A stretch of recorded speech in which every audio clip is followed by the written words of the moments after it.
Hi everybody. Today we're looking at inequalities, but this time with higher powers than 2. In other words, we're looking at using polynomials with higher degrees than just quadratics. Remember, a degree is the highest power of x. And so we're going to be looking at inequalities involving cubics and maybe even quartics or further than that. So we first need to think about how we're going to solve cubics and quartics. Now, unfortunately, there's no easy way to do that.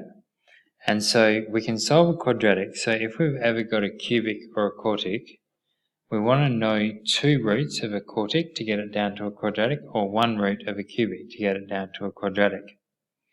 Now, in some cases, you'll be told that extra root of a cubic or extra 2 roots of a quartic.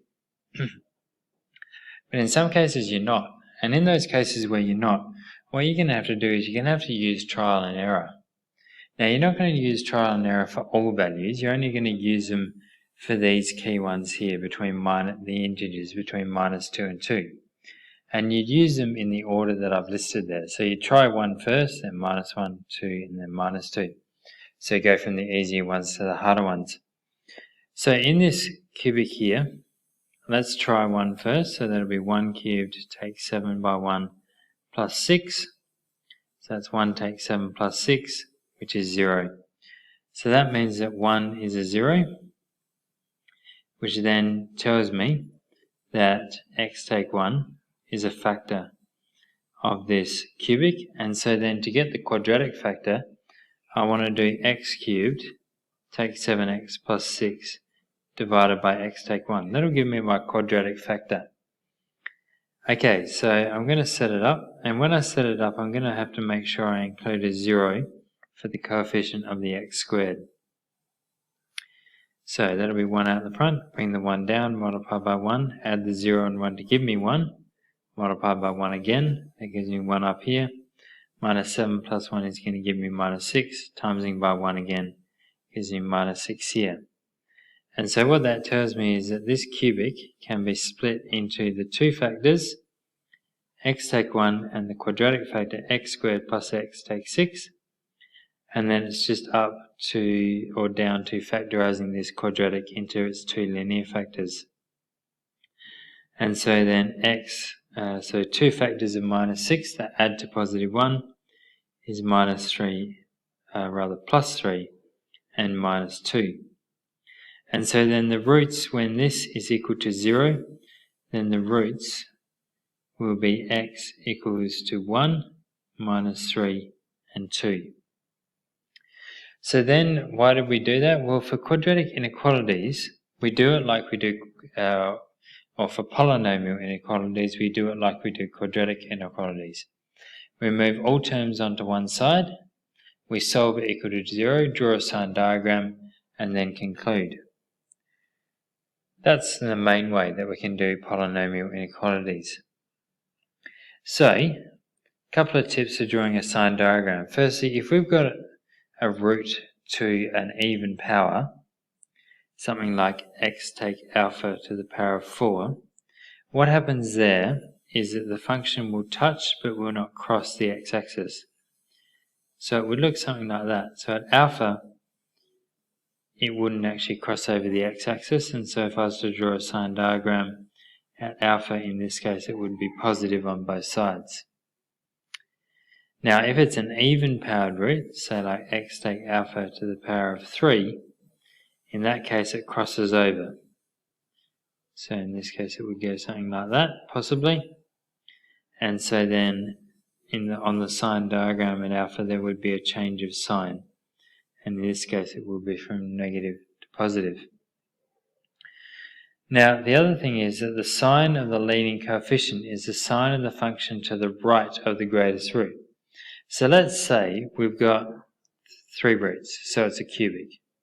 Now, if I've got a3x to the power of 3, and then I'll have my other terms of my cubic after that, what we're saying here is we're saying if a3 is positive, then the sign to the right of a3 is my largest root, the sign to the right of my greatest root will be positive. We're also saying that if a3 is negative, then the sign of my function on the right of A3 is my greatest root, will be negative. And we'll look at why that is in class. Now, it's also important to note that the IB syllabus says that graphical or algebraic methods for simple polynomials up to a degree of 3, use of technologies for these and other functions. So cubics, no more, is basically what they're saying. Now, it says use an algebraic method to solve this inequality. So we first of all want to find where the roots of that. So that's what we're going to be solving first of all. Let's try 1. That'll be 1 plus 4 plus 1 takes 6. So that will be equal to 0. So 1 is a root. And so then x take 1 is a factor. And so what we're going to do is we're going to divide. So I'm going to list the coefficients 1, 4, 1, minus 6. Divide by 1, so I bring the 1 down. Put the 1 there. So 4 plus 1 is 5. 5 by 1 is 5. 5 by 1 is 6. 6 times 1 is 6. And we get 0. So then, to find the roots, we can say x cubed plus 4x squared plus x take 6 equals 0. That becomes x take 1 x squared plus 5x plus 6 equals 0. And then I need 2 factors of 6 which add to 5. So 3 and 2 will work nicely there. And so then the roots are 1, minus 3, and minus 2. Now to draw the Sine diagram, well, each of my factors are to the power of 1. So each of them are odd-powered factors. And so the sign will change. So they're minus 3, minus 2, 1. And also the coefficient of x cubed is positive. So that'll be positive, negative, positive, negative. And so then what did we want? Well, we wanted to know when this cubic was greater than 0. So therefore, solving this, it's x less than minus 2 greater than minus 3 and x greater than 1.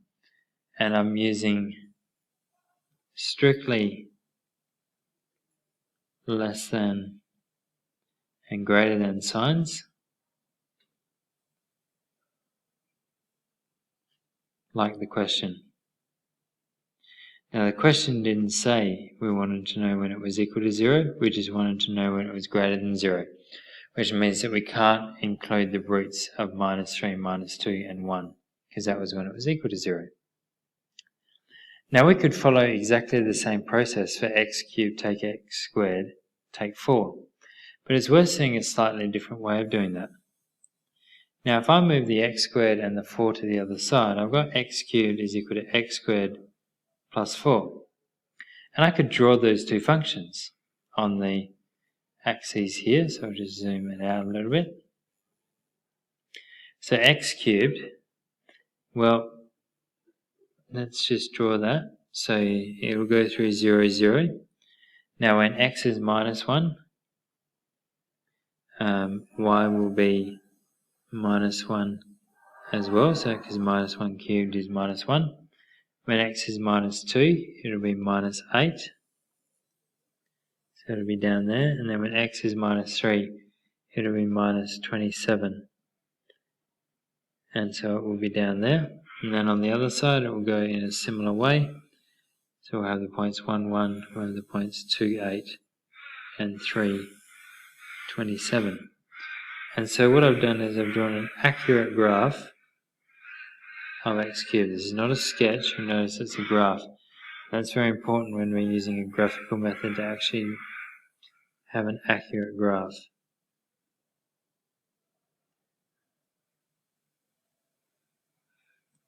Okay, then x squared plus 4, well, its y-intercept will be 4.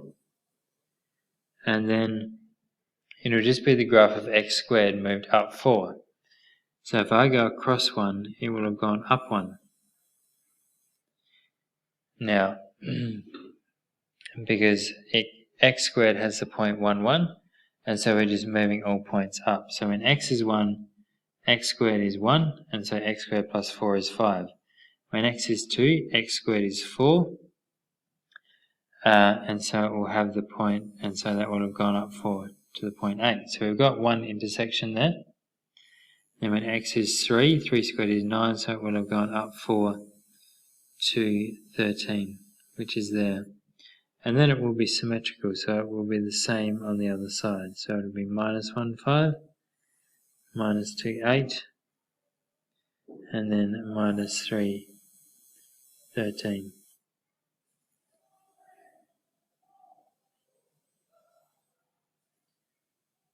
And so that's my graph there. And we can see that the graphs intersect at 2. And what did we want? Well, we wanted x cubed less than x squared plus 4. And we can see that x cubed is less than x squared plus 4. I'll just identify my curves. So then that's for the answer to that is x strictly less than 2. Now with this last example, you will notice that now we've got a power of 7. And so in this case, we don't actually need to worry about doing it analytically or graphically. We can just use our graphics calculator. And so I wanted to show you how to do that. So I'll just get my graphics calculator up. Now with this one, there's two possibilities. I can move the 2x to the power of 7 plus 1. I could move everything on one side and just graph and find the roots. Or I could just graph both sides. So I could graph the 4x squared and the 2x to the 7 plus 1.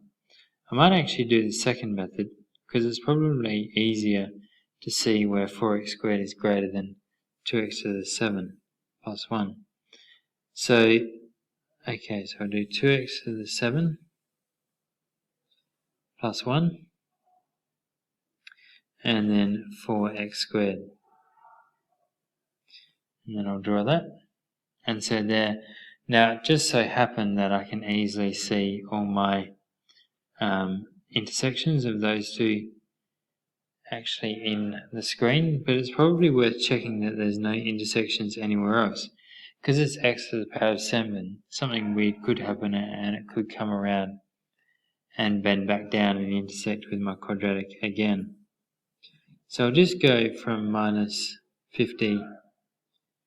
I'll just go to my view window and I'll go minus 50 to 50.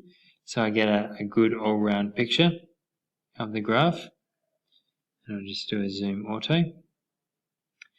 And we can see that no, the x to the 7 isn't bending back around and going down. So it's just continually going up. So if we go back to my view window, if I set it to minus 3 and 3, which is where all my intersections were, and I draw it and do a zoom auto, that's still actually too large to see that quite easily. So I'm going to go to minus 2 and 2. Whoops, sorry. And then I'm going to draw that and again do a zoom auto.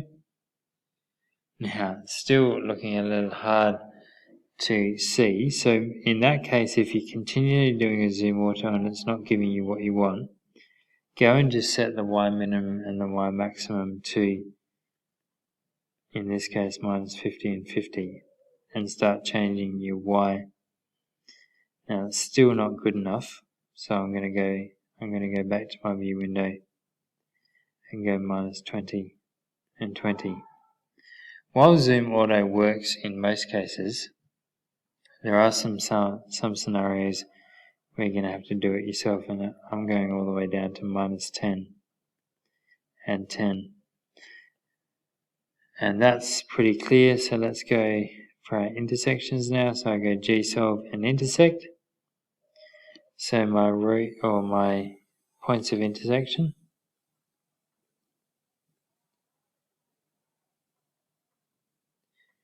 are at x equals, and what was it? Minus 0.496. That's the first one. The second one is 0.504. And then the third one is 1.10. And then if I look at the graph, I can see that x squared plus 4 is below 2x to the power of 7 plus 1, between minus 0.49 and 0.5, and then also below 2x to the 7 after 1.09. So then the answer is x less than 0.504, greater than minus 0.496, and x greater than 1.10. Okay, and we'll leave it there.